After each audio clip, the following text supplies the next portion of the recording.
স্নায়ু যুদ্ধকালীন সময় কোরিয়া নিয়ে যথেষ্ট উত্তেজনা ছিল। গত বেশ কয়েক বছর ধরে কোরিয়া উপদ্বীপ, বিশেষ করে উত্তর কোরিয়ার রাজনীতি বারে বারে সংবাদপত্রে আলোচিত হয়ে আসছে।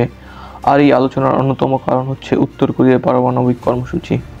সেই সাথে যোগ হয়েছে উত্তর কোরীয় কূটনৈতিকদের সপক্ষ ত্যাগ, দক্ষিণ কোরিয়া সীমান্তে উত্তর কোরিয়া গোয়েন্দা সংস্থার তৎপরতা। উত্তর কোরিয়া 2007 সালে এসে পারমাণবিক বিস্ফোরণ ঘটিয়ে একটি পারমাণবিক শক্তি হিসেবে আবির্ভূত হয়। সেই থেকে উত্তর কোরিয়ার পারমাণবিক কর্মসূচি নিয়ে 6 জাতি আলোচনা চলে আসছে। তবে বিংশ শতাব্দীর শেষ হওয়ার আগ পর্যন্ত উত্তর কোরিয়ার পারমাণবিক কর্মসূচি সেখানে নানা জটিলতার জন্ম দিয়েছিল। 1994 সালে দুটো কারণে কোরিয়া সংকট একটি যুদ্ধের মতো পরিস্থিতির সৃষ্টি করেছিল। প্রথমটি ছিল উত্তর কোরিয়ার পারমাণবিক কর্মসূচি নিয়ে যুক্তরাষ্ট্রের সাথে উত্তর কোরিয়ার সম্পর্কের অবনতি, আর দ্বিতীয়টি ছিল উত্তর কোরিয়ার নেতা কিম ইল সুং এর মৃত্যু।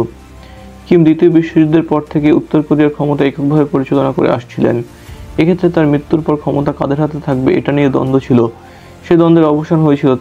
ছেলে কিম ইল জং উত্তর কোরিয়ার পার্টি ও রাষ্ট্রের নেতা নির্বাচিত হয়েছিলেন। সাম্প্রতিককালে কোরিয়া উপদ্বীপে যেসব ঘটনা ঘটেছিল তা সেখানে একটি বড় ধরনের সংকটের জন্ম দিয়েছে। এই সংকটে যুক্তরাষ্ট্র ও জাপানের মতো দেশও প্রত্যক্ষ ও পরোক্ষভাবে জড়িয়ে গিয়েছিল। 1994 সালে এপ্রিল মাসে মার্কিন যুক্তরাষ্ট্র দক্ষিণ কোরিয়ায় পেট্রিয়ট ক্ষেপণাস্ত্র ঘোষণার পর থেকেই সেইখানে ওই অঞ্চলে উত্তেজনা বাড়তে থাকে। দক্ষিণ কোরিয়ার পেট্রিয়ট ক্ষেপণাস্ত্র ঘোষণার অর্থ ছিল সরাসরি উত্তর কোরিয়ার উপর চাপ প্রয়োগ করা। এরপর দক্ষিণ কোরিয়ায় মার্কিন এবং দক্ষিণ কোরিয়ার সেনাবাহিনীর উদ্যোগে টিম স্পিরিট নামে একটি যৌথ সামরিক মহড়া অনুষ্ঠিত হয়েছিল। আর এভাবেই মার্কিন যুক্তরাষ্ট্র কোরিয়া উপদ্বীপে উত্তেজনা সৃষ্টি করে চলেছিল। একসময় মার্কিন প্রভাবাধীন ইন্টারন্যাশনাল অ্যাটমিক এনার্জি এজেন্সি উত্তর কোরিয়ার সব ধরনের প্রযুক্তিগত সাহায্য বাতিল করে দেয়। ফলে উত্তর কোরিয়া উক্ত সংস্থা থেকে নিজেকে প্রত্যাহার করে নিয়েছিল ও সংস্থার একজন পরিদর্শককে তার দেশ থেকে বহিষ্কার করেছিল।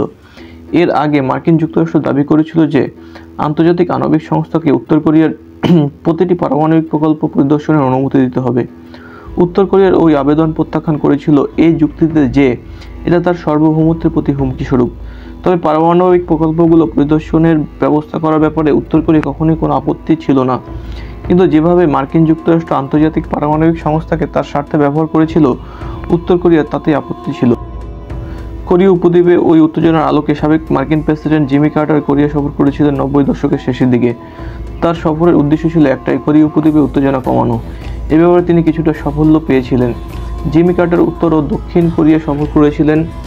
তার ওই সফরের মধ্য দিয়ে দুই কোরিয়ার মধ্যে একটি সংলাপের সম্ভাবনা জন্ম দিয়েছিল। তিনি উত্তর কোরিয়ার প্রয়াত প্রেসিডেন্ট কিম ইল সুং এর সাথে দেখা করে তার একটি বার্তা দক্ষিণ কোরিয়ার তৎকালীন প্রেসিডেন্ট কিম ইল স্যামের কাছে পৌঁছে দিয়েছিলেন। 1980 সালের পর থেকে পুনর্একত্রীকরণের লক্ষ্যে উত্তর ও দক্ষিণ কোরিয়ার মধ্যে একাধিক বৈঠক অনুষ্ঠিত হয়েছে। 1990 সালের সেপ্টেম্বর ও ডিসেম্বর মাসে দুই কোরিয়া তথ্যমন্ত্রীরা 3 বার আলোচনায় বসে। তবে 1945 সালে কোরিয়ার বিভক্তির পর শীর্ষ পর্যায়ে কোনো বৈঠক অনুষ্ঠিত হয়নি। বলা ভালো, মার্কিন যুক্তরাষ্ট্র উত্তর কোরিয়াকে স্বীকৃতি দেয়নি। উত্তর কোরিয়া এখন স্বীকৃতি চাইছে। দীর্ঘ প্রায় 62 বছর কোরিয়া একটি বিভক্ত সমাজ। উত্তর ও দক্ষিণ কোরিয়া নামে বিভক্ত কোরিয়ার দুটি অংশে দুই ধরনের সমাজ ব্যবস্থা চালু রয়েছে। উত্তর কোরিয়ার সমাজতান্ত্রিক সমাজ ব্যবস্থা প্রবর্তিত হলেও দক্ষিণ কোরিয়ায় পুঁজিবাদের বিকাশ ঘটেছে। বিশ্ব অর্থনীতিতে দক্ষিণ কোরিয়া এই মুহূর্তে অন্যতম একটি শক্তি না হলেও দক্ষিণ কোরিয়ার প্রবৃদ্ধি ও তার অর্থনীতিকে একটি শক্তি হিসেবে গণ্য করা হয়। দক্ষিণ কোরিয়া বিশ্ব অর্থনীতির উঠতি শক্তি।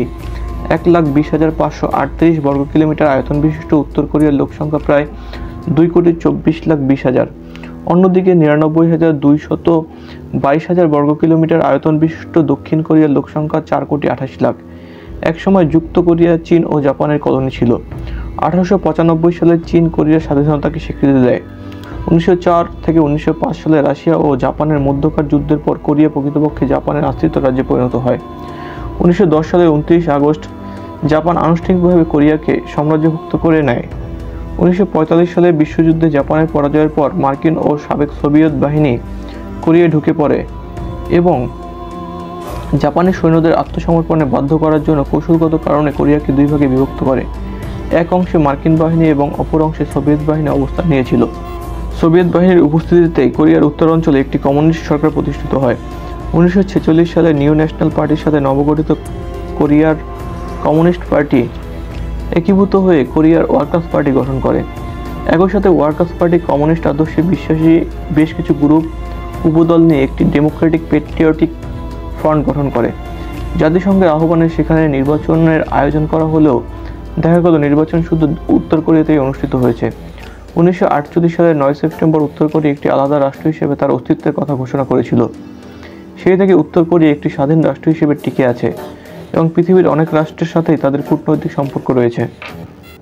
1905 সালে দুই কোরিয়া পরস্পরের বিরুদ্ধে যুদ্ধে জড়িয়ে পড়ে।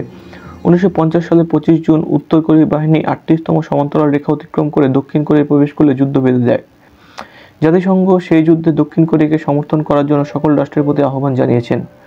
জাতিসংঘ বাহিনী মাঞ্চুরিয়া সীমান্তে উপস্থিত হলে 1950 সালের 26 নভেম্বর চীন উত্তর কোরিয়ার পক্ষে যুদ্ধে জড়িয়ে পড়ে এবং চীন সৈন্যরা দক্ষিণ কোরিয়ার অভ্যন্তরে ঢুকে পড়ে।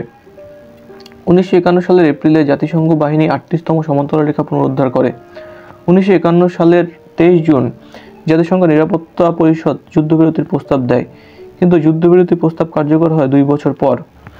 যুদ্ধবিরতি চুক্তি স্বাক্ষরিত হওয়ার ঠিক 1 মাসের মধ্যে দক্ষিণ কোরিয়া মার্কিন যুক্তরাষ্ট্রের সাথে একটি প্রতিরক্ষা চুক্তি স্বাক্ষর করে। এই চুক্তির ফলে দক্ষিণ কোরিয়ার মার্কিন সেনাবাহিনীর উপস্থিতিকে আইনগত রূপ দেওয়া হয় এবং যুক্তরাষ্ট্র দক্ষিণ কোরিয়ার স্বাধীনতা এবং সার্বভৌমত্বের নিশ্চয়তা প্রদান করে। অন্যদিকে উত্তর কোরিয়া 1961 সালে চীনের সাথে একটি বন্ধুত্ব ও সহযোগিতামূলক চুক্তি স্বাক্ষর করে। গত প্রায় 54 বছরে কোরিয়ার রাজনীতিতে দেখা যায় দক্ষিণ কোরিয়ার সামরিক বাহিনীর অস্ত্রের একমাত্র উৎস হচ্ছে মার্কিন যুক্তরাষ্ট্র। অন্যদিকে চীন উত্তর কোরিয়াকে অস্ত্র জুগিয়ে আসছে, যদিও প্রথম দিকে উত্তর কোরিয়ার সাবেক সোভিয়েত ইউনিয়ন থেকে বেশ কিছু শস্ত্র পেয়েছিল। চীন ও সোভিয়েত দ্বন্দ্বে উত্তর কোরিয়া কখনো সরাসরিভাবে পক্ষ নেয়নি, বারবারই পিয়ংইয়ং, বেইজিং ও মস্কোর সাথে ভালো সম্পর্ক রক্ষা করে আসছে। তবে পর্যবেক্ষকদের কেউ কেউ বলেছেন শেষের দিকে উত্তর কোরিয়ার সাথে মস্কোর সম্পর্ক তেমন উষ্ণ ছিল না। উত্তর কোরিয়ার পারমাণবিক প্রকল্প নিয়ে সে দেশের উপর অব্যাহত চাপ প্রয়োগের একটা প্রেক্ষাপট আছে। স্নায়ুযুদ্ধের অবসানের পর সমাজতান্ত্রিক দেশগুলোর ব্যাপারে মার্কিন নীতির পরিবর্তন এসেছে। একসময় মার্কিন যুক্তরাষ্ট্র চীনের সমর্থন নিয়ে আন্তর্জাতিক আসরে সোভিয়েত ইউনিয়নের বিরুদ্ধে একটি অ্যালায়েন্স গড়ে তুলেছিল। সমাজতান্ত্রিক উত্তর কোরিয়া এই অ্যালায়েন্সের বিরোধিতা করছে কিংবা সোভিয়েত মার্কিন দ্বন্দ্বে সরাসরি সোভিয়েত ইউনিয়নের পক্ষে কথা বলেছে, এরকমটি জানা যায় না। উত্তর কোরিয়া চীন যুক্তরাষ্ট্র সম্পর্ককে সমর্থন না করলেও কখনো সরাসরি বিরোধিতা করেনি। সম্ভবত চীন উত্তর কোরিয়া মৈত্রী চুক্তি এ ব্যাপারে একটি গুরুত্বপূর্ণ ভূমিকা পালন করেছিল। এই মৈত্রী চুক্তির ফলে উত্তর কোরিয়া কর্তৃক চীনের বৈদেশিক তথা সামরিক নীতির প্রতি সমর্থন জানা যায়। চীন মার্কিন সম্পর্ক দীর্ঘদিন আন্তর্জাতিক আসরে একটি অবস্থান গ্রহণ করেছিল। সোভিয়েত ইউনিয়ন ভেঙে যাওয়ার পর মার্কিন চীন সম্পর্ক প্রয়োজনীয়তা ফুরিয়ে যায়। মার্কিন যুক্তরাষ্ট্র এখন চীনের মানবাধিকার লঙ্ঘনের প্রশ্ন তুলছে, চীনের বিরুদ্ধে অর্থনৈতিক অবরোধ আরোপের কথাও বলছে মার্কিন প্রশাসনের কর্তা ব্যক্তিরা।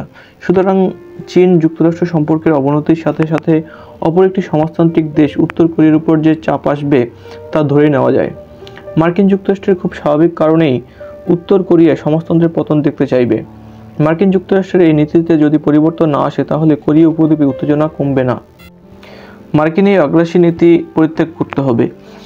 একদিকে দক্ষিণ কোরিয়ার পেট্রিয়ট ক্ষেপণাস্ত্র সরবরাহ করে, অন্যদিকে আন্তর্জাতিক আণবিক সংস্থাকে তার নিজ স্বার্থে ব্যবহার করে উত্তর কোরিয়ার পারমাণবিক প্রকল্পে অত্যাধুনিক প্রযুক্তি সরবরাহ বন্ধ করে দিয়ে পরিদর্শনের নামে উত্তর কোরিয়ার উপর চাপ প্রয়োগ করার মধ্য দিয়ে যুক্তরাষ্ট্র একটি পক্ষ অবলম্বন করছে। যুক্তরাষ্ট্রের এই ভূমিকা নিন্দাজনক এবং তা উন্নয়নশীল বিশ্বের স্বার্থের পরিপন্থী। মার্কিনী এই ভূমিকা যদি সর্বত্র চলতে থাকে তাহলে বিশ্বে আবার নতুন করে স্নায়ুযুদ্ধের জন্ম হবে। উন্নয়নশীল বিশ্বের দেশগুলো তখন বাধ্য করবে যুক্তরাষ্ট্র বিরোধী একটি শিবিরে তাদের অবস্থান গ্রহণ করতে। কোরিয়া উপদ্বীপে উত্তেজনা শুধু পূর্ব এশিয়ার স্থিতিশীলতার জন্যই হুমকি নয়, বরং তা বিশ্বের স্থিতিশীলকে বিপন্ন করে তুলেছিল।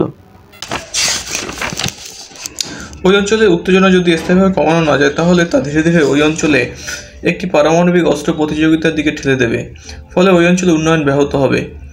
উত্তর কোরিয়া এনটিপি বা পারমাণবিক অস্ত্র বিস্তার চুক্তি স্বাক্ষরকারী একটি দেশ, কিন্তু উত্তর কোরিয়ার প্রতি যদি এভাবে চাপ প্রয়োগ অব্যাহত থাকে তাহলে উত্তর কোরিয়া এনটিপি থেকে নিজেকে প্রত্যাহার করে নিতে পারে। অব্যাহত এই চাপের পাশাপাশি নিজেদের জ্বালানি চাহিদার কারণে উত্তর কোরিয়া বাধ্য হয়েছিল পারমাণবিক কর্মসূচি গ্রহণ করতে, এবং শেষ পর্যন্ত পারমাণবিক বোমার বিস্ফোরণ ঘটিয়ে উত্তর কোরিয়া প্রমাণ করলেও তাকে হালকাভাবে নেওয়া যাবে না। 6 জাতির আলোচনায় উত্তর কোরিয়াকে জ্বালানি সরবরাহ করার প্রতিশ্রুতি দেওয়া হয়, বিনিময়ে ইতিমধ্যে তার একটি পারমাণবিক প্রকল্প বন্ধ করে দেওয়া হয়। এখন দেখতে হবে ভবিষ্যৎ দক্ষিণ কোরিয়া তথা যুক্তরাষ্ট্র ও জাপান তাদের প্রতিশ্রুতি রক্ষা করে কিনা। এসব মূলত দুটি